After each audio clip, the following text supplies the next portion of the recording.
အားလုံးပဲမင်္ဂလာပါရှင်ဒီနေ့ကျွန်မဖတ်ပြမှာကတော့စာရေးဆရာမခင်ခင်ထူးရဲ့ဗျာအိတ်ဆိုတဲ့ဝတ္ထုတိုလေးတစ်ပုဒ်ဖြစ်ပါတယ်ရှင်ဗျာအိတ်ကျမတို့မန္တလေးမှာဒီလိုပဲပါတော်မူတာတွေများလာပေါ့ကျမတို့အိမ်အောင်ကြကားစတိုက်ခန်းငားနေဘူးတယ်မန္တလေးမြို့ရဲ့အနောက်တောင်တောင်မှာမြင့်မဘက်ကိုမျက်နှာမူပြီးစောက်ထားတဲ့တိုက်ခန်းတွေကစောက်ပြီးစားဆိုတော့ကျမတို့လည်းနောက်မှရောက်ရလောလောဆယ်တော့တိုက်ခန်းငှားကြရအောင်ရဲလို့ဆုံးဖြတ်ပြီးနေခဲ့ကြတာပါအကြောင်းနှစ်ချက်လည်းရှိပါရဲ့တစ်ချက်ကအမေအိမ်နဲ့မဝေးလှတာရောနောက်တစ်ချက်ကစပိန်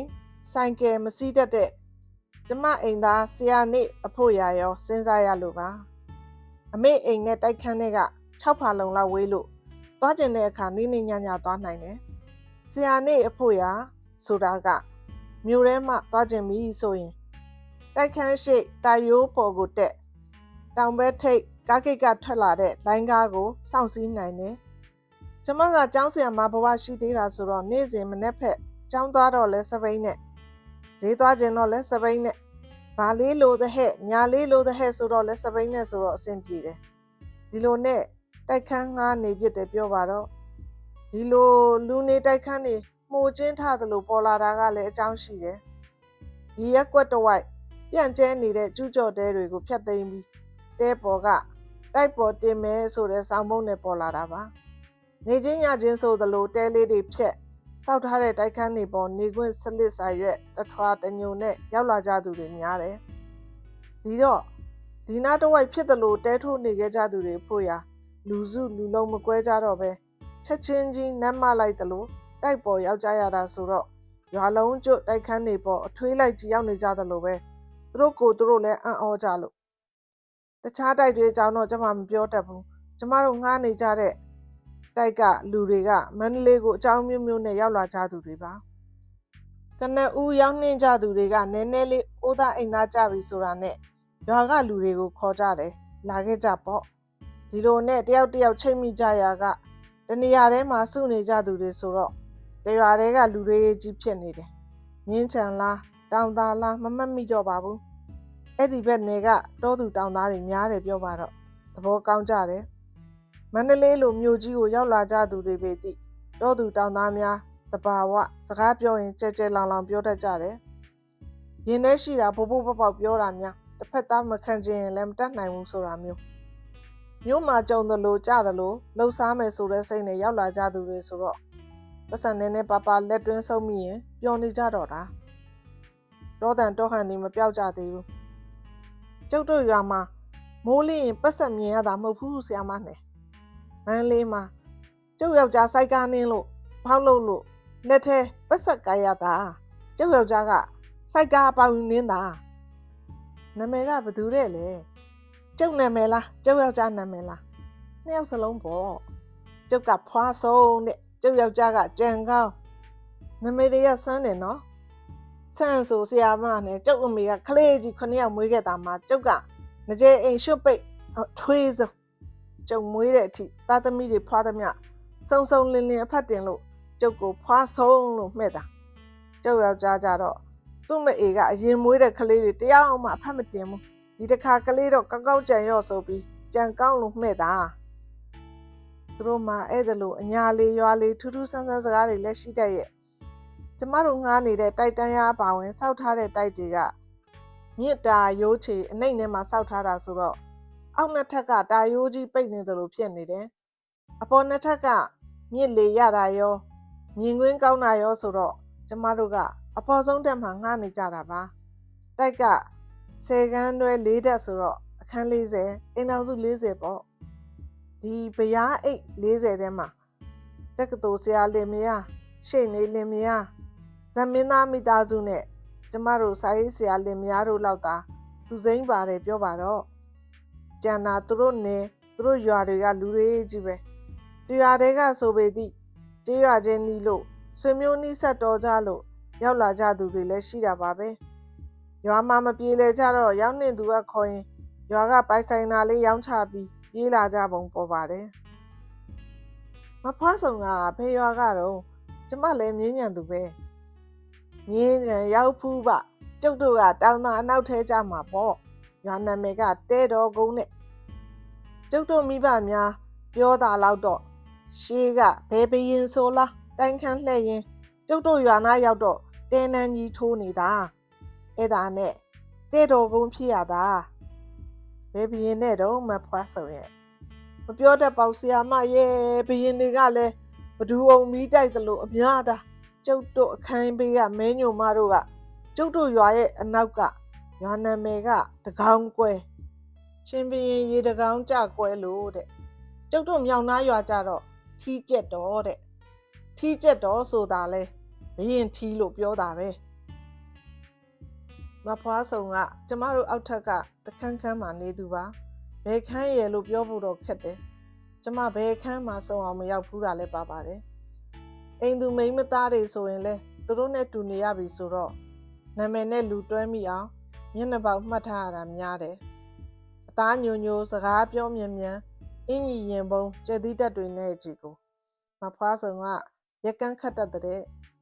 ဝါကောက်ဘိုင်းငင်ချီချ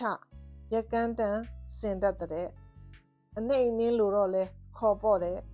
ဖေကရွာမှာအနှိမ့်တဲ့အဖေကိုကျုပ်အစင်ပြေပြီးမြို့မှာတိုက်နေနေရပြီလာခဲ့ပါဆိုတာမလာဘူးလေရွာမှာအနှိမ့်တဲ့ကငါပဲရှိတာတဲ့မဟုတ်တာရွာမှာဘလို့လူကမှညောင်းလို့ခေါ်မနေနိုင်ညောင်းလို့ပုံကြကမှကြကြရောအနှိမ့်မခံကြဘူးပက်ဆက်ထွက်မှာဆိုလို့တောသူတောင်သားများညောင်းဖို့လဲချိန်မရပါဘူးဆရာမရဲ့ရွာတွေမှာကမိုးမကောင်းရာ6ဆိုတော့မငတ်ယုံတမဲနေကြရတာရဲ့ကျုပ်တို့တောင်မြို့ရောက်လို့တစ်ဖက်တရိုးကွန်းတရိုးနေနိုင်တာရဲ့ကျမတို့မိဘများရွာတွေလည်းဒီလိုပါပဲမဖွားဆုံးရဲ့မိုးမကောင်းချောင်းမစည်းပါပဲသားသမီးရှိလားသမီးကြီး3ယောက်သားမမွေးဘူးကျုပ်ဖဲမှားသလားကျုပ်ယောက်ျားဘက်ကပဲမှားသလားမပြောတတ်ပါဘူးရိုးရာမှားတာတဲ့သားယောက်ျားလေးမရနိုင်ဘူးတဲ့သားယောက်ျားလေးမမွေးမဲ့အတူတူရွာကခွေးထီး2ကောင်ခေါ်လာပြီးသားလို့ရတာပဲခွေးတွေကပဲမှာတော့ဟုတ်ပါရဲ့ကျမတို့တိုက်ခန်းလဲခွေးတွေကြီးပဲခွေး2ကောင်ကအောက်မှာလေပွေးကြီးတဲ့ပွေးလေးတဲ့ခေါ်ကြည့်လိုက်အင်မတန်ခင်တတ်တယ်ဆီယမအပေါ်ဗဒတ်တက်ရက်လိမ့်မယ်ကျမဖြင့်ပွေးကြီးပွေးလေးပဲဟာလဲတာမသိရဲ့တတိုက်လုံးကခွေးတွေမနှဲလာဘူးခွေးတွေဆိုလို့နိုင်ငံသားခွေးမျိုးဆက်ခွေးတွေပဲဟုတ်ပါမလဲလမ်းတွေပေါ်မှာလေးလေးလွတ်လွတ်ရှိနေတတ်တဲ့ခွေးတွေပါဗဒတ်ထိုးတက်လိမ့်မယ်ဆိုလို့ပွေးကြီးပွေးလေးနာမည်တွေစိတ်ထဲမှတ်ထားလိုက်မိတယ်မခေါ်မိအောင်ပါတိုက်ခန်းဖွဲ့စည်းပုံကိုကျမပြောခဲ့ပါပြီတိုက်ပေါ်ထက်မှနေသူတွေကတောင်ဘက်လှေကားကဆင်းတော့လဲဖြစ်တယ်မြောက်ဘက်လှေကားကဆင်းညင်တော့လဲဖြစ်တယ်သေချာတာကဘယ်လှေကားမှခွေးမလွတ်ဘူးတိုက်လှေကားတွေရဲ့ထုံးစံကွန်းသွေးမလွတ်ဘူးအမိုက်တွေဆိုတာကလည်းအချသာရှိပြီးအကောက်အပြုတ်မရှိလေတော့ဘသူကမှလည်းထွက်မလဲလေတော့များကျင်တိုင်းများနေတော့တာပါကွန်းတွေနဲ့အမိုက်လေကားကို3စစ်ချိုးတဲမှအပေါ်တက်ရောက်တယ်3စစ်ချိုးစင်းမှအောက်ထက်ရောက်တယ်ကျမចောင်းသွားဖို့စင်းចောင်းကပြန်လို့တက်3စစ်စလုံးမှာအသက်အောင်ထားရတယ်အဆိုးဆုံးကလေကား3စစ်ချိုးကို3ကအသက်အောင်ထားရတာထားပါတော့လေကားတစ်ထစ်စီမှာခွေးတကောင်နှုံးနဲ့ကန့်လန့်အိတ်နေကြတဲ့ခွေးတွေကိုမနှင်းမိအောင်တတိထားရသေးတာပါတောင်ဘက်လေကားအောက်ဆုံးတဲ့တောင်ကမ်းမှာအဆောင်တာယာရေးကော်မတီဥက္ကဋ္ဌနေတာဆိုတော့ကျမចောင်းသွားတဲ့စပိန်ကအောက်ဆုံးတက်ကဥက္ကဋ္ဌအခန်းမှာထားရတာပါသူကလည်းတဲတော်ကုန်းသားပဲစပိန်ထုတ်ရင်တခါတော့ညင်းမိတယ်ဥက္ကဋ္ဌခွေးတွေလောက်ပါအောင်ဘယ်နဲ့ဥက္ကဋ္ဌခွေးရမှာတော့ဆရာမရဲ့သူများခွေးတွေပါသူများခွေးဆိုတော့လဲစီကန်းလောက်လေဥက္ကဋ္ဌရဲ့ခွေးကိုဘယ်နဲ့လောက်စီကန်းလောက်ပါမလို့ခွေးပိုင်ရှင်တွေကိုပေါ့ဆရာမနဲ့တိုက်ကလက်ရှိခွေးတွေရောတခြားတိုက်တွေကခွေးလေခွေးလင့်တွေရောဒီမှာလာစုကြတာဗျခွေးပိုင်ရှင်ဘလို့လို့ရေစစ်စီလောက်ရမှာတော့ကျုပ်လည်းမောင်းချတာပဲမရပါဘူးဗျာမိုးများတဲ့နေ့ဆိုရင်ခွေးတွေကကျုပ်ဆိုင်ကဆန်အိတ်တွေပေါ်တောင်တက်အိတ်ကြတာဆရာမရဲ့ကျုပ်တို့ကလေးအောင်မြန်ခွေး2ကောင်3ကောင်အမြဲရှိတယ်ကျုပ်အခန်းမိဖို့ကြောင့်လည်းဝင်ပြီးကလေးမွေးတဲ့ခွေးတအုပ်မတောင်ရှိတယ်ဗျာကဲဘယ်နဲ့လုံမလို့ခွေးရဒီလိုဗျဒီတိုက်ခန်းမှာနေသူတွေက တဲပေါ်ကလူတိုက်ပေါ်တို့အစီအစဉ်နဲ့ရောက်လာကြတာကိုဆရာမရဲ့သူတို့တဲလေးတွေဖြတ်ပြီးတိုက်ပေါ်တက်နေကြတာပဲတိသူတို့မွေးထားတဲ့ခွေးတွေကတိုက်ခန်းရတာမဟုတ်ဘူးကိုဒီတော့တခင်နဲ့နီးတဲ့နေရာပုံတော်တယ်လို့ခိုနေကြတာပဲခွေးတွေကတော့တိုက်ခန်းမရဘူးပေါ့ဥက္ကဋ္ဌရဲ့ခုဟာကလေကားတွေမှာအိတ်နေကြတာဆိုတော့ခက်သားပဲခွေးတွေကိုတက်နေမိရင်အကြိုက်ခံရမှာကရှိသေးခွေးစော်တွေကလည်းနံလိုက်တာလွန်ရောခက်သားပဲဆရာမရဲ့ဆရာမတို့လိုအပြင်သစိမ်းတွေကရှိလာ10ခန်းပေါ့ကျန်တဲ့အခန်း30ကကျုပ်တို့ရွာကဟာတွေတဲနဲ့နေကြတော့ကမွေးထားသမျှခွေးတစ်ခန့်2ကောင်ကြနဲ့ပဲတွဲ့ပြအကောင်60တခြားကဧည့်ခွေး10ကောင်ထားပေါင်းတော့ဘလောက်ပါလိမ့်ဆရာမမိမအတွက်တွက်ကြည့်စမ်းပါဦး80ကြိုက်ဗျာခွေးအကောင်80ကျုပ်ကဘယ်နဲ့လို့ခွေးစင်းလုပ်လို့ရမှာတော့အဆောင်တရားရေးကော်မတီဥက္ကဋ္ဌလုပ်နေတဲ့ကိုချစ်မုံကလူရိုးပါတိုက်ခန်းတွေမှာသူတို့တွေနေခွင့်ရကြတော့ကိုချစ်မုံကိုလူကြီးခန့်ရတယ်ရက်ွက်ရုံးကလည်းအတိမတ်ပြုထားလေတော့ကိုချစ်မုံကလေကရုံးအင်ကြီးဘယ်တော့မှမချွတ်ဘူးအင်ကြီးအိတ်ကတ်ထဲမှာမင်းနီမင်းပြဘောပဲနှစ်ချောင်းကပြူပါလို့သူ့ရွာသားတွေကတော့သူတို့တင်ထားတဲ့လူကြီးပေမဲ့ငမုံခေါ်ကြတာများတယ်ကိုချစ်မုံရွာကရောက်စားတော့ကစိုက်ကားနင်းပါသေးတယ်နောက်မှအိမ်ဆိုင်ကလေးတဲပြီးတိုက်ခန်းစလစ်အယောင်းဝယ်လေးပါလေးလုပ်လို့အဆင်ပြေရာကစိုက်ကားဖြုတ်တဲ့ကိုချစ်မုံတို့မိသားစုကသဘောကောင်းတယ်သမီးနှစ်ယောက်ကလည်းအားကိုးရပါပြီအိမ်ဆိုင်ကိုဒီကလေးမတွေတာဝန်ယူကြတယ်ကိုချစ်မုံမိန်းမကမပေါ်ရွှေတဲ့မပေါ်ရွှေကသူ့ခန်းအုပ်နိုင်ရမှာဗလာစာရွက်နဲ့စာရေးကတ်ထားတယ်လူကြီးလက်မှတ်ထိုး3000တဲ့ကိုချစ်မုံကလူကြီးဆိုတော့ထောက်ခံစာတွေဘာတွေမှာတစ်ဆင့်လက်မှတ်ထိုးပေးရတာရှိတယ်တချို့ကလက်မှတ်သာလိုချင်တာမသိတတ်လို့ရေးထားရတာဆရာမရေလို့ပြောဘူးတယ်သူတို့အခန်းချင်းထဲမှာစပိန်ထားရင်လဲစပိန်ထားကလာကြေးယူတတ်ပါရဲ့ကျမစပိန်အတော့မယူရှာပါဘူးပြောတာလဲကြည်အောင်ဆရာမစပိန်တော့ဘေးမဲ့ပါဆရာမရဲ့ကျောင်းဆရာမဆိုတော့ပက်ဆက်မယူပါဘူးကျမကစပိန်ထုတ်တိုင်းခွေးကိစ္စတွေပြောလို့တော့ကိုချင်မုံကအားပဲနာလို့လားစိတ်ဖဲတူလို့လားတော့မပြောတတ်ဘူးတခါတော့ပြောလီရဲ့ကြိုက်ပါဗျာဆရာမဒီလောက်ဖြစ်နေမှဖြစ်ကျုပ်ခွေးအစည်းဝေးခေါ်ကြည့်ပါဦးမယ်တဲ့ခွေးကိစ္စအဆောင်လူကြီးတချို့နဲ့တိုင်ပင်ကြည့်ပါဦးမယ်လို့ပြောတာပါကျမဖြင့်တိုက်ခန်းမှာ3-4နှစ်နေခဲ့ပြီတိလို့ခွေးအစည်းဝေးခေါ်တာတခါမှမကြုံခဲ့ရပါဘူးဒီလိုပဲခွေးတွေနဲ့ငိမ့်ချမ်းစွာအတူရှင်တွဲနေခဲ့ရတာနဲ့ပြီးခဲ့ရတာပါခွေးတွေကဘသူတော့ကြိုက်သွားလို့ဘယ်ကလေးတော့ထွက်ဆွဲလို့ဆိုတာတော့မရှိပါဘူးသားပေါက်ထားလို့ကြိုက်ချင်ခဲချင်တဲ့ခွေးတအုပ်မတွေကလည်းရှိတော့စိတ်ကိုတုံးချလို့တော့မရဘူးပေါ့လေငေါ့ရလှန့်ရတာတော့လုပ်ရတယ်ခွေးတွေများသလောက်နာမည်တွေလည်းရှိတယ်ကိုယ်နာမည်ခေါ်တာမဟုတ်ရင်မဟုတ်တဲ့ခွေးကခေါင်းတောင်မငဲ့ဘူးတိုက်အောက်ဖက်မြင်းကြီးခန်းတွေရှေ့တာရိုးချေမှာရုပ်ဝတ္ထု2မျိုးပဲရှိတယ်တစ်မျိုးကပလတ်စတစ်မိုးကစားလေးတွေဖုံးထားတဲ့စိုက်ကားတွေနဲ့တစ်မျိုးကခွေးစာကျွေးတဲ့ခွေးအိမ်ုံတွေပါအိမ်ုံဆိုလို့အကောင်းတွေပဲဟုတ်ပါမလဲခွေးစာအရေးလေးဖက်ကလေးတည်ရရုံအိမ်ုံကွဲအိုးကွဲပက်ကလေးတွေများတယ်ဆိုင်ရာခွေးရှင်ကဘသူရေးပဲဝါရေးခွေးနာမည်တက်ခေါ်လိုက်ရင်တော့ခွေးတွေကသိကြပြီလေကားတွေပေါ်ရှေ့လက်နှချောင်းဆန့်လက်ပေါ်မေးတင်ပြီးအိတ်နေကြရကတဝုံပြေးစင်းကြတော့တာပဲဟတ်ထိုးလဲအောင်စားကြမန်ဖီကြကြိုက်ကြခဲကြနှစ်ပန်းလုံးကြပြီးရင်လည်းပြီးသွားကြတာပါပဲပြီးရင်လေကားတွေပေါ်ပြန်တက်သွားကြပြန်ရောထူးဆန်းတာကဒီတိုက်ခန်းကအခန်းဆောင်မှာနေကြတဲ့ဘဝတူချင်းတရွာတဲ့တနယ်တဲကလာကြသူချင်းဆိုတော့တူးမရှိတော့တူးဖေးဖေးမမရှိကြပါရဲ့တပင့်တမရှိကြပါရဲ့ခွေးကိစ္စခွေးစာကြတော့တီးမခံတတ်ကြဘူးဆိုပါတော့မမဲညိုဆိုရင်သူ့ခွေးရဲ့လို့ကျမသိတဲ့လောက်ရှိတာမဟုတ်ဘူးဒါပေတိသူချစ်တဲ့ခွေး9ကောင်လောက်ကိုနေကင်းစာအမြဲကျွေးလို့ရှိတယ်ဒါကိုကျမကသိလို့ရမဟုတ်ဘူးမမဲညိုခွေးစာကျွေးတာကိုကျမကြောင်းမတော့ရတဲ့ရက်တွေမှာအပေါ်ဆုံးထက်ဝရဏာကလှမ်းမြင်ရလိမ့်ရှိလို့ပါမမဲညိုခွေးစာကျွေးရင်တခြားခွေးတွေမပါဘူးဒီ9ကောင်ပဲတခြားခွေးတွေဝင်လာမှဆိုးလို့ထင်ပါရဲ့သူ့အရက်လောက်ရှိတဲ့အဝေးရပင်သားဒုတ်ရှည်ကြီးတစ်ချောင်းကိုက်ပြီးစောင့်နေတတ်တယ်ကျမကအပေါ်တက်ကလှမ်းကြည့်လို့မြင်ရတဲ့အခါ တခါတော့မမဲညိုကိုမေးကြည့်ဖြစ်တယ်မမဲညိုကခွေးတွေတန်တော်တော်ခံတယ်နော်ကျွေးရင်လည်းဒီငါးကောင်ပဲမမဲညိုခွေးတွေလားမမဲညိုကအတန်ကြားရကျမကိုမော့ကြည့်ရင်ကဖြေတယ်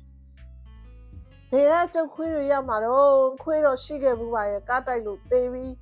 တာရုပ်ပေါ်ပြေးတဲ့လိုင်းငါးမောင်းတဲ့ကောင်တွေလေခီးတဲ့မဲခေါ်ကြတာနဲ့ကျုပ်ခွေးကိုတိုက်သွားတာသေပါရောလားဒီခွေးငါးကောင်ကကျုပ်တရားလို့ကျွေးတဲ့ခွေးတွေကျုပ်ပေါ်ကောင်းတဲ့ခွေးတွေဘလို့ကောင်းတာတော့မမဲညိုရဲ့ကျုပ်မနဲ့ကောင်းနှင်းမောင်းပဲပြုတ်ရောင်းထွက်ရင်မိုးမလင်းသေးဘူးဆရာမရဲ့ဒီငါးကောင်ကကျုပ်ခန်းဝါကထွက်တာနဲ့ဘယ်စီပဲမှအိတ်နေမှမသိရပေသေးလို့ကျုပ်မှတာရုပ်ပေါ်ရောက်တာနဲ့ငါးကောင်လုံးကျုပ်ရှိရရောက်နေကြပြီမှောင်ကြီးမဲတဲ့ကျုပ်ကိုတခြားကခွေးတွေလိုက်ဆွဲမှာမပူနဲ့ဒီငါးကောင်ကအသေးခံကြိုက်ကြတာရဲ့မိုးလင်းလို့ရောက်တဲ့နေရာကပြန်ကြတော့ဆိုတော့မှပြန်ကြတာပြန်တော့လဲကျုပ်ကိုခက်လန်းလန်းကရက်ကြည့်နေကြသေးတာမမဲညိုကိုခွေးတွေကတော်တော်ချစ်ကြတာပါကောချစ်လာကြီးပေါ့ဆရာမရဲ့အိမ်ကလင်းတောင်ခွေးလောက်အားမကိုရဘူးရဲ့တခါတော့ပြောရတယ်မောင်မင်းဘယ်နှခါစောစောထဘူးလို့တော့လို့ဒီခွေးတွေကကျုပ်ပေါ်ကောင်းတော့ကျုပ်ကလည်းကျွေးတယ်လေဒီချိန်မှာပဲမိသွေးတင့်တေအုံးနဲ့ထဲလာတဲ့မဆင်တုံးကအိုးကြီးမှပြီးထွက်လာတယ်အိုးထဲကမိသွေးနှစ်တွေကိုလက်နဲ့ဆုပ်လုံးရင်းတာရိုးချေမြေပြတ်မှာစီစီလှမ်းတယ်ကျမကမိသွေးဘလို့လုံးတာလဲလို့ဆက်စုတော့မိသွေးမှုန့်နဲ့ထမင်းရည်နဲ့လုံးတာပဲတဲ့ရှုံစေးကလေးထည့်လုံးရင်ပိုကောင်းတဲ့ဒါပါပဲမိသွေးလုံးလေးတွေစီလန်းပြီးတော့မမဲညိုကိုလှမ်းပြောတယ်မိညိုညီခွေးကိစ္စပြီးရင်ခွေးတွေမောင်းထုတ်လိုက်တော့ငါမယ်နေလေးပွင့်တော့လှမ်းရတာဒီနေ့ကညီခွေးတွေနင်းလို့မိသွေးလုံးအလုံး90လောက်ဖွာထွက်ကုန်မယ်ညီတို့မှဖြစ်ရလေအေးအိမ်မရှိခွေးမွေးဒီကြားတဲ့ခွေးကပဲလင်းထက်ကောင်းတယ်ဖြစ်ရသေးညီငကိုကခွေးယူပါလားဘယ်နေတော့ငါမောင်တောင်းစိန်ယူရတာတော့ခွေးယူမလို့ပဲတော်ရေတော့မောင်ကကျုပ်ကိုကြိုက်လာကြည့်ရဲ့ဆိုလို့ဆရာမနဲ့လင်းယူမတာတော့မပြောနဲ့တော့ယူထားတဲ့လင်မို့လို့ပါတော့တဲမိတဲ့ဖေကလက်ထနာဆိုသလိုပဲစိုက်ကသာနင်းတာဒီအများသူများစိုက်ကလို့အိမ်ပြန်လို့ပက်ဆက်ပါတာမဟုတ်ဘူးကျုပ်ကောင်းချင်းမောင်းခုလို့ပေါ့ဆရာမနဲ့လူကလူပြင်းလူပေါ့ကျုပ်ကလက်ကလေးရဲ့ကောင်းငင်လွင့်ခြင်းနေတာညီကောင်းငင်တက်တော့လူတွေကအောက်မိတ်မှာပါချီစားဆုံးတိမ်ညွတ်တက်စားတယ်လို့တော်ပါစကားပြောတာတော့ကျုပ်များဘာအောက်မိတ်လို့တော့တွေ့လာဒီမှာတော့မဆင်တုံးတော့ခေါင်းရိုက်ခွဲပြစ်လိုက်မယ်ညီကဒုတ်ဟုတ်လားကိုင့်တော်မဆင်တုံးကအနားကမီးသွေးနှစ်တွေထည့်ထားတဲ့အိုးကိုနှခမ်းကကင်ပြီးမြေပေါ်စောင့်ချလိုက်ကြောဒီတော့မှအိုးလေခွေဖင်ကျွတ်ကိုကင်ပြီးဆက်ခနဲထားတယ်တယောက်ကလူရက်လောက်ရှည်တဲ့ဒုတ်ကြီးနဲ့တယောက်ကအိုးလေခွေအခွေလိုက်ကြီးနဲ့အမှုတဲ့ကိုပါနေတော့ကျမလည်းအပေါ်ဓာတ်ကနေအော်ရတော့တာပါကျမအော်တန်ရောက်ထင်ပါရဲ့ဥက္ကဋ္ဌလှုပ်တဲ့ကိုချစ်မုံနဲ့သမီးတွေထွက်လာရောဥက္ကဋ္ဌကပြေးလာရင်စကားတခွန်းပြောလိုက်တော့ဒုတ်တစ်ဖက်အိုးလေခွေတစ်ဖက်ကင်ထားကြတဲ့မိန်းမနှစ်ယောက်ငြိမ်သွားကြတယ်အေးဒီရတော့တက်ကြပုတ်ကြဟေးမနေ့ပြန်တဲ့ဘယ်ရောက်မှမသိတဲ့ဟာတွေမမဲညိုကလည်းသူ့တုတ်ကြီးပြစ်ပြီးခန်းထဲဝင်သွားတယ်လို့မစင်နှုံးကလည်းကင်ထားတဲ့အိုးလေခွေကျိုးကိုခွန်းကနေပြစ်ချပြီးဝင်သွားလေရဲ့ဥက္ကဋ္ဌကိုချစ်မုံပြောလိုက်တဲ့စကားစမ်းတယ်လို့တော့သတိထားမိသားကျမတို့နေတဲ့တိုက်ခန်းရှိတက်တဲ့တာရိုးပေါ်မှာကွင်းရဆိုင်တစ်ဆိုင်ရှိတယ်အဲ့ဒီတုန်းကတော့တစ်ဆိုင်သေးသောကွင်းရဆိုင်မှာကွင်းရတယ်မကပါဘူးကလေးသေးစားတုတ်တွေငပြောဖီးကြီးတွေတန်းထိုးပြီးချိတ်ထားတတ်လေတော့လူကြီးကလေးဝယ်စားတတ်ကြတယ်ဆိုင်ရှိခုံနှန်းရှင်နှလုံးတစ်ဖက်တစ်ချက်ချထားလို့ထိုင်စရာဖြစ်ရတယ်လိုင်းကားတစ်စီးတလေစောင့်မြင်တော့လေအဲ့ဒီခုံနှန်းတွေပေါ်ထိုင်အောင်ပါတိုက်ခန်းကလူတွေကသာတစ်ခါတလေမှထိုင်ပြကြတာပဲမဲ့အဲ့ဒီခုံရှိနှလုံးပေါ်မှာအမြဲထိုင်တဲ့လူ2ယောက်ရှိတယ်တယောက်ကကိုပေါက်ရှမ်းဗမာတရုတ်ကရလားမသိဘူးဗမာစကားကောင်းကောင်းပြောတတ်တယ်နောက်တယောက်ကကိုပေါက်ရှမ်းရဲ့မိန်းမမရှုဝမ်ကလည်းတရုတ်မှပါပဲမရှုဝမ်ကကျမတို့ရှေးဗမာတွေအခေါ်ဗျာအိတ်ဆိုတဲ့ပတ်စံအိတ်ကြီးတစ်လုံးချိုင်းလွယ်ပြီးဒီကွင်းရဆိုင်မှာနေကုန်ထိုင်တယ်ဒီကွင်းရဆိုင်ကကိုပေါက်ရှန်နဲ့မရှုဝမ်ရဲ့ရုံးခန်းဆိုလဲဟုတ်တယ်တည်င်းရကြောင်းဆုံးနောက်စခန်းဆိုတော့လဲဟုတ်တယ်ဒီတိုက်ခန်းတွေမှာကိုပေါက်ရှန်လက်ထဲရောက်နေတဲ့အခန်းတွေကအများကြီးလက်ထဲရောက်တယ်ဆိုတာက တိုက်ခန်းနေထိုင်ခွင့်စလစ်ကိုမတန်တဆဈေးနဲ့ဈေးနှိမ်တာမျိုးအတိုးကြီးကြီးနဲ့နှစ်ချုပ်ပြီးအပေါင်ခံတာမျိုးကိုပြောချင်တာပါတရုတ်တွေပင်မဲ့စကားပြောကောင်းကြတယ်သူတို့လက်သုံးစကားကမရှိရင်ယူလေတဲ့မရှိသူတွေစုနေတဲ့နေရာဆိုတော့ယူရတာပေါ့ယူမိပြီဆိုရင်တော့အိမ်ထရန်ချတတ်သလိုသာအောက်မေတော့ကျမတို့တောင်ကိုပေါက်ရှန်တို့လင်မယားလက်ထဲကသူတို့ပိုင်ခန်းတစ်ခန်းမှာအခန်းငှားနေရတာပါတလ4000တစ်နှစ်စာ4800ပေးသူတို့စားကြုံမှာလက်မှတ်ထိုးတက်နေုံပဲပြက်စစ်မီကတော့မန်းလေးတစ်မြို့လုံးပြက်တဲ့ကာလဆိုတော့အမှောင်နဲ့နေရတာကိုကိစ္စရေကတော့ရေဆက်နဲ့မောင်းတင်တာကိုဆက်မောင်းသမားကိုလက်ကပေးရတာဆက်ပြက်ရင်ဝိုင်းပြင်ရတာမျိုးရှိလေတော့ဒီကုန်ကြစည်ကိုတိုက်ခန်းနေကြသူတွေကဝေပုံကြခံကြရတယ်ဘာပဲဖြစ်ဖြစ်ကျမတို့ကလည်းအိမ်အောင်ကြစားဆိုတော့နေရေးကိစ္စလေးအဆင်ပြေစေတော့ရဲ့လို့ကိုပေါက်ရှန်တို့စီကအခန်းငှားနေရတာပါပဲတနေ့မပြည့်ခင်တော့ကိုပေါက်ရှန်တို့လင်မယားကတိုက်ခန်းပေါ်ရောင်လို့တောင်တက်မလာကြဘူးတိုက်ဝတာရိုးပေါ်ကကွင်းရဆိုင်မှာထိုင်နေကြတာပဲဥစ္စာပုံကိုစောင့်နေကြတဲ့တိုက်ဆောင်လင်မယားလို့တတိုက်လုံးကိုလှမ်းကြည့်နေကြတော့တာပါဒီလိုနဲ့တောသူတောင်သားများနေခွင့်ရထားကြတဲ့တိုက်ခန်းစလစ်တွေကသူတို့ပတ်စံအိတ်ကြီးတဲ့ရောက်သွားကြတာများပြီပတ်စံ9000လောက်ယူထားမိသူကဘလို့မှအတိုးမတတ်နိုင်ဘူးဘယ်တော့မှလည်းအရင်မကြေနိုင်ဘူးဒီလိုနဲ့တိုးရင်းတွေပွားချင်တိုင်းပွားပြီးချိန်တန်တော့ကိုပေါက်ရှန်တို့လင်မယားကိုထိုးအပ်လိုက်ရတာများပြီတခါတော့တာရိုးချေကိုဆင်းလာတဲ့မရှုဝံကိုခွေးတကောင်ကကိုက်လိုက်ပါလေရောချီဖနှောက်ကိုလှမ်းဆွဲလိုက်တာပါဒီတိုက်ခန်းရှိမှာဈေးသည်တွေသွားနေကြတာရဟန်းတွေစွန့်ခံကြွတော်မူကြတာသီလရှင်တွေတန်းလိုက်စွန့်ဆန်တော်ခံကြတာသူ့ကိုယ့်ဝင်ထွက်နေကြတာများလာပေါ့ဘယ်သူမှခွေးကြိုက်ခံရတယ်မရှိခဲ့ဘူးခွေးတွေများတာလည်းမှန်ပါရဲ့ဘယ်ခွေးကမှသူစိမ့်သူကြက်ရဲလို့လှဲ့လို့တောင်မကြည့်ကြတဲ့ကြားကအကြိုက်ခံလိုက်ရတယ်ဆိုတာကသတင်းဖြစ်ကြရောခက်တာကခွေးပိုင်ရှင်ပြဿနာရှာခြင်းလို့လည်းမရဘူးဘယ်သူမှခွေးပိုင်ရှင်မဟုတ်ဘူးကိုဒီလိုပဲဟိုကဒီကရောက်လာကြတဲ့ခွေးတွေကတကောင်ကကိုက်လိုက်တာဆိုတော့ဘယ်ခွေးကကိုက်လိုက်မှန်းတောင်မသိလိုက်ကြဘူးပြောပါတော့တိုက်ခန်းကမဂျိုးမဆိုတဲ့မိန်းမခွေးကြိုက်မှန်းကောင်းတယ်ကြားလို့မရှူဝံကငွေ200ကို200နဲ့သွားရတယ်မဂျိုးမကလည်းရှာရှာပါပါခွေးကြိုက်လူနာရောက်လာတယ်ဆိုတော့မန်းပေးတာပါပဲကျမကဒီသတင်းကြားလို့မဂျိုးမကိုမေးကြည့်တယ်ခနိုင်ကုန်ကိုမိသေးခဲနဲ့ခွေးမန်းကိုရေးခဏအုပ်ရွတ်ပြီးခွေးကြိုက်ရပေါ်ဖိနိုင်ကုန်ပေါ်ကမိသေးစာနဲ့ပုတ်တိုက်ရတဲ့ခွေးကြိုက်ပြီးစားမှာအလွန်ပူနေလေတဲ့ဝေဒနာဟာမိသေးမန်းနဲ့တွေ့တာနဲ့ချက်ချင်းအေးတာပဲဆိုတာလဲပါရဲ့ကျုပ်တို့ရွာတွေတော့သူ့ခွေးနဲ့သူ့ခွေးမန်းပြောက်တာပဲဆရာမရဲ့မြို့မှာလို့ခွေးဆေးတက်ထိုးကြတယ်ဘယ်ရှိမှာတော့မြို့ကခွေးတွေတော့ကျုပ်တို့ဆေးကဆွမ်းမဆွမ်းမသိဘူးဆေးဆွမ်းရင်ပြောက်မှာပဲမဆွမ်းရင်ရောက်လာမှာပဲကျုပ်တို့ဆေးမန်းကမမာတော့ပြောက်တာပဲလေတလုံးမှတော့မပြောတတ်ဘူးခွေးကြိုက်မှန်းတယ်ဆိုတဲ့စာကဘလို့တဲ့တော့မပြောရဘူးဆရာမရဲ့ပြောရင်ဆေးမဆွမ်းတော့ဘူးဒီပညာကကျုပ်ဘကသင်ပေးလိုက်တာရဲ့ကျုပ်ဘကခွေးများတော့လာခဲ့တဲ့ကအိမ်မှာခွေးမွေးမယ်ဆိုရင်ဆရာမကိုသင်ပေးရအောင်မယ်ခွေးကခြေသေးလက်သေးမဲရမယ်အမီးကပုတ်တင်မီးဖြစ်ရမယ်မျက်စံပြူရမယ်အမွှေးကြောင်ရမယ်နေရွက်ရှည်ရမယ်ကျုပ်တို့ဘာများပြောမှုတာပါကျမတို့တိုက်ခန်းကခွေးတွေကရောခွေးကောင်းနေလားကျုပ်ပြောတဲ့ခွေးမျိုးတကောင်မှမပါဘူးမရှုဝံကတော့သူ့အိမ်ရောက်လို့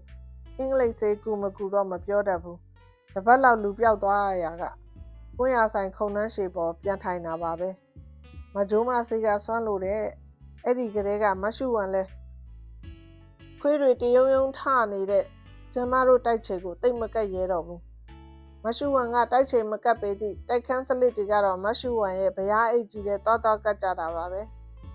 ဒီသတင်းတွေကိုအဆောင်တရားရေးကော်မတီဥက္ကဋ္ဌကတော့မပေါ်ရွှေကမနေ့ကျမစပိန်ထုတ်တဲ့အခါခွေးသတင်းပေးတတ်လို့သိရတာပါဥက္ကဋ္ဌအိမ်ဆိုင်မှာမနေ့ဈေးဝယ်သူအကျွေးယူသူတွေများတတ်တော့ကျမကျောင်းသွားဖို့စပိန်ထုတ်ပြီးဆိုရင်မိန်းမတယောက်ဒါမှမဟုတ်အနားရှိတဲ့ယောက်ျားသားတယောက်ကတာယိုးပေါ်အထိစပိန်တွန်းပို့တတ်တယ်အဲ့ဒီမနေ့တာယိုးပေါ်တွန်းပို့ပေးသူကမသေးလီတဲ့အပေါ်သွားခေါ်ရှေရှေကြီးနှစ်ချောင်းကအောက်နှခမ်းပေါ်တင်နေလို့ မသေးလီစကားပြောရင်သွားနှစ်ချောင်းကတက်ချီကြကြည့်နဲ့မောင်းထောင်းနေတယ်လို့ဖြစ်နေတတ်တယ်သဘောကလည်းကောင်းပါရဲ့မသေးလီကတာယိုးပေါ်ရောက်တော့စပိန်ကိုတောက်ထောက်ပြီးတယ်ကျမကိုလည်းစပိန်ပေါ်မတက်ခင်ထမိန်နှောင်းနှောင်းဝေးလိုက်အောင်တဲ့နှောင်းနှောင်းဆိုတာမြဲမြဲလို့ပြောတာပါမသေးလီစပိန်တွန်းသွားတာများတွက်လိုက်တာစပိန်စီးတတ်တယ်ပေါ့ကျုံမျိုးတဲ့ပွဲရုံတွေကိုသွားရင်စပိန်နဲ့သွားတာဆရာမရဲ့စပိန်စုပ်ပါတော့ဆရာမစပိန်လုံးနှမ်းမီးရှိမဟုတ်ပါဘူးကျမစပိန်တစ်စိတ်ကရင်းငက်တစ်စိတ်ကိုပြောတာပါပဲရွေးတာကြာပြီပေါ့မန်းလေးရောက်ကလေးကပြောပါတော့ဆရာမရဲ့အခုဥက္ကဋ္ဌလုပ်နေတဲ့ကောင်ကမုန်းနဲ့ကျုပ်တို့လင်မယားကအရင်ဆုံးမျိုးရောက်တဲ့ဟာကိုကျုပ်တို့ရောက်စားကလည်းဒီလိုပါပဲတဲ့တွေနာခွေးတွေနဲ့တစ်ဆက်တည်းနေရတာပါခွေးဆိုတာကလည်းလူစားမိစားရတာဆိုတော့လူတွေနာနေတာပေါ့ကျုပ်ဖြင့်ရောက်စားကမုတ်ပဲဆုပ်လို့ပြီးဈေးထဲလှည့်ရောင်းဘူးသေးတာဈေးကွဲတော့အမဲယိုစိတ်ယိုအကျိုးကြေတွေဈေးကတောင်းလာပြီးစကွဲနှစ်ဘူးနဲ့အရင်ကြိုတာပဲလူစားကဈေးမသွားခင်ကချက်ပြီးသားယောက်ျားကိုထမင်းတို့ထုတ်ပေးရသေးတာ哦ဈေးကပြန်လာတာနဲ့ခွေးစာကိုကြကြနာနာကြိုးကြောပြစ်ပြီးဆိုတာနဲ့ကျုပ်ကရောက်ချိုကြီးတစွန်းစာခက်လောက်တောက်သေးတာကောင်းလိုက်တာဆရာမနဲ့အဲ့ဒါလို့ကြွေးခဲ့တဲ့မိန်းမအခုမလုံးနိုင်တော့ဘာဖြစ်လို့လဲယောဆရာမနဲ့လူစားမအနိုင်နိုင်ထမင်းချင်းကနက်ပါသည်ပြီးတဲ့နဲ့မုတ်ပဲစုပ်အမြတ်နဲ့နေမဖြစ်ဘူးတနေကုန်မျိုးတွေကပွဲရုံမှာပဲရွေးရတာခါကိုချိကြောတခါတော့ကျမတို့နဲ့အတူတိုက်ကြီးတစ်လုံးနဲ့နေကြတဲ့နေပေါ်နေဘက်တွေအကြောင်းစဉ်းစားကြည့်မိတယ်အားလုံးလိုပါပဲတောသူတောင်သားတွေပြီးအနေရိုးကြတယ်ဝင်ရအတွက်ရဲလို့တောကတည်းမျိုးတက်လာကြပေသည်သူတို့ဘဝနေနီးတိုင်းနေကြသူတွေပါတောတလေတောဟန်မပြောက်ကြသူကြီးပါပဲယောက်ျားသားတွေလည်းဒီလိုပဲကျမတို့အိမ်မှာလေးလေးပင်ပင်မရမယ့်အလုပ်မျိုးရေစက်ပြက်လို့ရင်နှစ်ထန်းသုံးထန်းထန်းတင်ပေးပါအောင်ဆိုတာမျိုးကအစသူတို့ပဲအားတဲ့သူကအားတယ်လို့လုပ်ပေးကြတယ်အိမ်ကဆရာဆိုရင်လိုင်းကားတောင်မစီးတော့ပါဘူးသူတို့နင်းတဲ့စိုက်ကားပဲစီးတော့တာပါတချို့အရက်တောက်တက်ကြတာကလွဲလို့ကျန်တဲ့သီလ၄ပါးလုံကြတယ်မိန်းမသားတွေကတော့၅ပါးစလုံးလုံတယ်လို့တောင်ပြောနိုင်ပါရဲ့သူတို့ဘဝတွေနဲ့အတူရှိနေကြတဲ့နှိမ့်ပါတဲ့သတ္တဝါတွေကိုတောင်မေတ္တာထားနိုင်တဲ့စိတ်မနှောတတ်ဟာအံ့ဩစရာကောင်းလိုက်ပုံများဝိုင်းလုံးခြုံလုံးဖို့ဒီခွေးတွေကိုသူတို့ကျွေးခဲ့မွေးခဲ့ကြတာလည်းမဟုတ်ဘူးသူတို့မှရှိတဲ့တိုက်ပေါ်နေထိုင်ခွင့်စလစ်ကလေးကလွဲလို့ဘာလက်စုပ်လက်ကင်မှလည်းရှိတာမဟုတ်ဘူးသူတို့အားလုံးမှာတူတဲ့အချက်တစ်ချက်တော့ရှိတယ်အဲ့ဒါကသူတို့အားလုံးမဟုတ်ရင်တောင်အတော်များများကတိုက်ခန်းပေါ်နေထိုင်ခွင့်စလစ်တွေပေါင်ထားကြတာပါဒီလိုနဲ့ဆုံးကြတာများလို့တိုက်ခန်းပေါ်ကဆင်းပေးရတာတွေရှိလာတယ်တညက်နေကျမကျောင်းကပြန်တော့စပိန်တစ်ဖက်နဲ့တာယိုးပေါ်ကဇောက်ထိုးစင်းစပိန်ကိုမြင်ညီတတ်လေကားခြေကဥက္ကဋ္ဌအခန်းမှာခွေးတွေတန်းစီအိတ်နေတဲ့လေကားတစ်တွေကိုဝညက်ကသလိုရှောက်ရင်းတထေချင်းမြင်းတက်လာတော့အပေါ်ကလူစင်းလာတန်းကြတာနဲ့ဘေးနာကပ်ပေးလိုက်တယ်လေကားခွေမှာဘွားကနေပေါ်လာသူကမဖွားစုံခေါင်းပေါ်မှာဆောင်းတုပ်ကြီးတစ်ထုပ်လက်မှာမိုးရေကွန်အိတ်ကိုထိတ်ဆာကျိုးစီထားတာကတစ်ဖက်ဘယ်ဘက်လက်မှာတော့ကျင်းချင်းကြီးတစ်ချင်းနဲ့မနိုင်မနှင်းဆင်းလာတာပါအမကအထုပ်ကိုလှမ်းယူတော့နေပစီဆရာမကျုပ်ကနိုင်တယ်ရဲ့တဲ့ကလေး၃ယောက်နဲ့ခွေးနှစ်ကောင်၃ကောင်ကနောက်ကမဖွားစုံကလက်နှစ်ဖက်ကအထုပ်နဲ့ချင်းကိုဖုတ်ခနဲ့ပြစ်ချရင်ခဏနားတယ်ဆရာမရေသွားပြီနော်ဘယ်တော့မှဖွားစုံရဲ့ရွာပြန်ကြမလို့လားမဟုတ်ဘူးဆရာမရေကျုပ်တို့ကိုနက်ကနှင်ချပြီဘယ်လိုနှင်ချတာတော့ဘယ်သူကနှင်ချတာတော့ကျုပ်တို့တိုက်ခန်းရကစားကလေးကပေါင်ထားတဲ့စလစ်စာရွက်ကဆုံးပြီလေကျုပ်ကကိုပေါ့ရှန်ရဲ့6လတစ်နှစ်တော့စောင့်ပါဆိုတာတောင်မရပါဘူးဆရာမရဲ့အိုးဖြစ်ရလေရှင်နေပေါင်းအခုကဘယ်မှာနေကြမှာတော့ကနာတာယိုးနဲ့လက်ပံပင်ချိန်မှာတဲတလုံးထိုးထားကြတယ်တဲကလည်းကြီးကြီးထိုးလို့ဖြစ်တာမဟုတ်ဘူးဒီလိုပဲပြုံတိုးနေကြမှာပဲခဏတော့ကျမကဘာစကားမှမပြောနိုင်ရင်ချထားတဲ့မိုးရေကွန်အိတ်ထုပ်နဲ့ကျိန်ချင်းကြီးကိုကောက်ပါတယ်ကျမကကလေး၃ယောက်ကိုမုံပိုးပေးတော့မဖွားစုံကသာဓုပါတော့တဲ့ဒီပေါင်းအခုကဘယ်လိုသွားကြမှာတော့တ တာယိုးပေါ်မှာကျုပ်အိမ်သားစိုက်ကားနဲ့စောင့်နေလေရဲ့။ကိုင်းသွားရောက်မယ်နော်။ကျမအပေါ်တက်ဆက်မတက်နိုင်သေးဘူးပထမတက်ဝရဏတောင်းကရက်ကြည့်နေမိတယ်။မဖွားစုံကတာယိုးချေရောက်တော့လင်းလုတ်သူကထုတ်ကြီးစင်းယူတယ်။စိုက်ကားပေါ်မဖွားစုံတက်တော့မှမဖွားစုံပေါ်ဆောင်တုပ်ကြီးတင်တယ်။ကလေး၃ယောက်ကနောက်မှာကယ်ရီယာခုံပေါ်မှာချင်းတွေနဲ့မွေရီကွန်တုပ်စိုက်ကားထွက်တော့မဖွားစုံကကိုနေခဲ့သကောရဲ့လို့နေခဲ့တဲ့တိုက်ခန်းပဲလှည့်လို့တောင်မကြည့်ပါဘူး။ပွေးကြီးနဲ့ပွေးလေးခွင်းနှကောင်ကနောက်ကတကောက်ကောက်လိုက်သွားလေရဲ့။ကျမတို့မိသားစုတိုက်ခန်းကပြောင်းပြီးမြို့တစ်မှာအခြေချကြတာ10စုနှစ်တစုစာရှိခဲ့ပါပြီ။မြို့တစ်ကနေ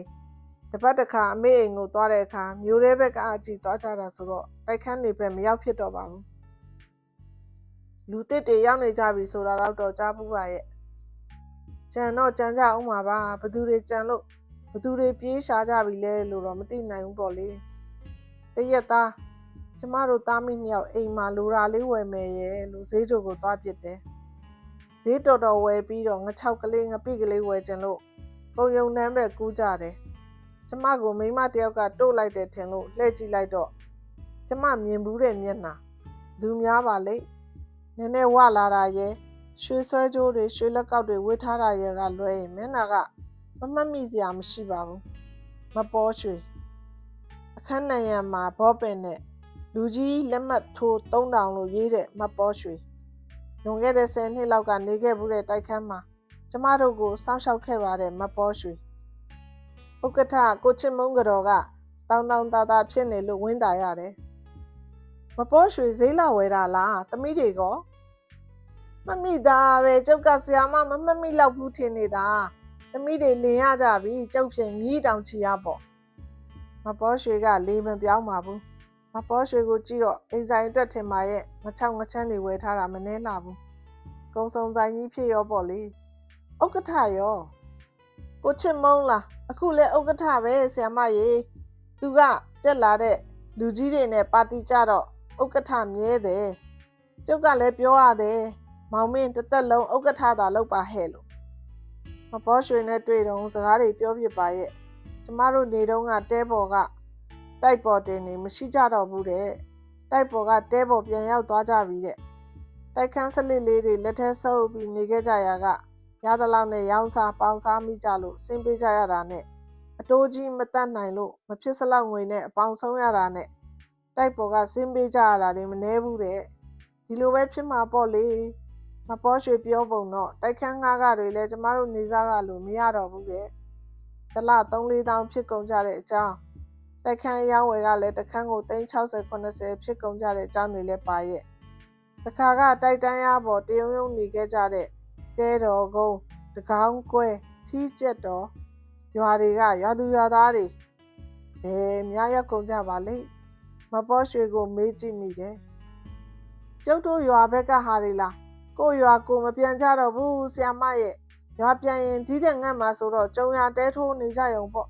ဆရာမတို့နေတော့ကလူတွေတဲတော့ကျုပ်တို့တူကြံရဲ့မပေါ်ရွှေကသဘောရိုးနဲ့ပြောနေတာပဲတိကျမစိတ်ထဲမှာတော့ရာသက်ပံဥက္ကဋ္ဌဆိုတဲ့ကိုချစ်မုန်းကိုမြင်အောင်မိတယ်ဘဲကဘလို့ကျမခေါင်းထဲဝင်လာတယ်မသိပါဘူးခွေးတွေကိုသတိရလိုက်မိတာနဲ့ဖြတ်ခနဲ့မေးလိုက်မိတယ်ဒါနဲ့ခွေးတွေရောမရှိကြတော့ဘူးပေါ့လူတွေမှကစင့်ကလျားဟာကိုဆရာမရဲ့ခွေးတွေလည်းကတောင်းကနင်းပေါ့အခုအခန်းဝယ်နေကြသူတွေကတိုက်ပေါ်ခွေးတက်မခံကြတော့ဘူးခွေးတွေကလည်းအပားပါတော့ကျွေးသူမရှိတော့ကျွေးတဲ့သခင်တွေနောက်လိုက်ကုန်ကြထင်ပါရဲ့ကြာပြီကောဆရာမရဲ့တေကုန်ကြရောပေါ့ခွေးကတက်တန်းစိတ်ဆိုဘလောက်နေရတာတော့မပြောတတ်ပါဘူးမပေါ်ရွှေရဲ့ဒါဖြင့်တိုက်ခန်းနေဈေးကောင်းချိန်ဘယ်သူမှမမိလိုက်ကြဘူးပေါ့အကုန်အပေါင်းဆုံးကြည့်ပဲတလုတ်ကိုပေါ်ရှန်နဲ့သူ့မယားမရှုဝန်လေဆရာမမှတ်မိမလားတော့မသိဘူးမှတ်မိတယ်အဲ့ဒီမရှုဝန်ရဲ့ဗျာအိတ်ကြီးတဲ့သူတို့နေခွင့်ပေးတဲ့တိုက်ခန်းစလစ်တွေအကုန်ရောက်ကုန်တာပဲသူတို့လေမယားကတိုက်ခန်းလိုချင်တော့ပြန်ရောက်တယ်ဈေးကသူတို့ပါဇက်ထဲရှိတာချမ်းသာလိုက်တာမှကျုပ်တို့နားကတိုက်ခန်းစလစ်တွေသူတို့လေမယားကြီးရကုန်တာလေကျမမျက်စိထဲ900ဆိုင်ရှိကခုံရှည်နှလုံးပေါ်ရုံငန်းလှုပ်ပြီးထိုင်နေတတ်တဲ့ကိုပေါ်ရှန်နဲ့မရှုဝန်ကိုမြင်အောင်မိတယ်။ဗျာအိတ်မဲမဲကြီးကိုပွေ့ထားတဲ့မရှုဝန်ရဲ့ပုံရိပ်ကိုလည်းမမေ့သေးပါဘူး တာယိုးကြီးပေါ်ကနေတိုက်ခန်းတွေကိုကြည့်ကြတာများမောင်းခလုတ်တင်ထားတဲ့ကြွက်ထောင်ကျောက်ကိုကြည့်ကြပုံမျိုးရွာကပွဲချင်းနဲ့ပွဲလေးဆိုတဲ့ခွေးနှကောင်ကိုနဲ့အတူမြို့ကိုအပါခေါ်လာတယ်ဆိုတဲ့မဖွားဆုံးပဲပြုတ်ရောင်းပြီးဘယ်ကမှမသိတဲ့ခွေးငါးကောင်ကိုကျွေးမွေးနေတဲ့မမဲညိုဈေးထဲမုတ်ပဲဆုပ်ရောင်းရင်းဈေးထဲကအယိုးအရင်းလေးတွေဝဲအိမ်မှာစကွဲနဲ့ကြနာနာကြိုပြီးခွေးစာမကောင်းပါဆိုလို့ကိုယ်တိုင်တစွန်းတောက်ကြည့်တတ်တယ်ဆိုတဲ့မသေးလီသူတို့တိုက်ခန်းတွေကိုမတန်တဆသိမ့်နေတဲ့မရှုဝံကိုတောင်ခွေးကြိုက်မှန်းပေးတဲ့မကြိုးမအားလုံးကိုကျမအောက်မေ့မိတယ်ကျမတို့သားမိဈေးကပြန်လာတဲ့အထိကျမရင်ထဲမကောင်းလိုက်တာတဲတော်ကုန်းသူမဖွားဆုံးပြောခဲ့တဲ့စကားတွေကိုလည်းသတိရရဲ့ကျုပ်တို့မိဘများပြောဘူးတာတော့ရှေးကဘဲဘရင်ဆိုလားတိုင်းခန်းလှည့်ရင်ကျုပ်တို့ရွာနာရောက်တော့တဲနှန်းကြီးထိုးနေတာအဲ့ဒါနဲ့တဲတော်ကုန်းဖြစ်ရတာဘရင်ရေတကောင်းကကြကွဲတော့တကောင်းကွဲတဲ့ထီတော်ကျက်ဆိုတာဘရင်ထီတော်တဲ့တခါကဘဲဘရင်မှမသိတဲ့ဘရင်တစ်ပါးနဲ့သမိုင်းຫນွယ်တဲ့ရွာကလေးတွေကရွာသူတွေအခုကောဘယ်ရောက်ကုန်ကြပါလဲရောက်တဲ့နေရာမှာခွေးတွေတယုံယုံနဲ့ကျွေးဟဲမွေးဟဲရှိနေကြရောလားစမ်းတော့မစမ်းပါဘူးလေကျမတို့မန်းလေးမှာဒီလိုပဲပါတော်မူတာတွေများလာပေါ့ခင်ထူအဆုံးထိနားဆင်ပေးလို့ကျေးဇူးအများကြီးတင်ပါတယ်ရှင်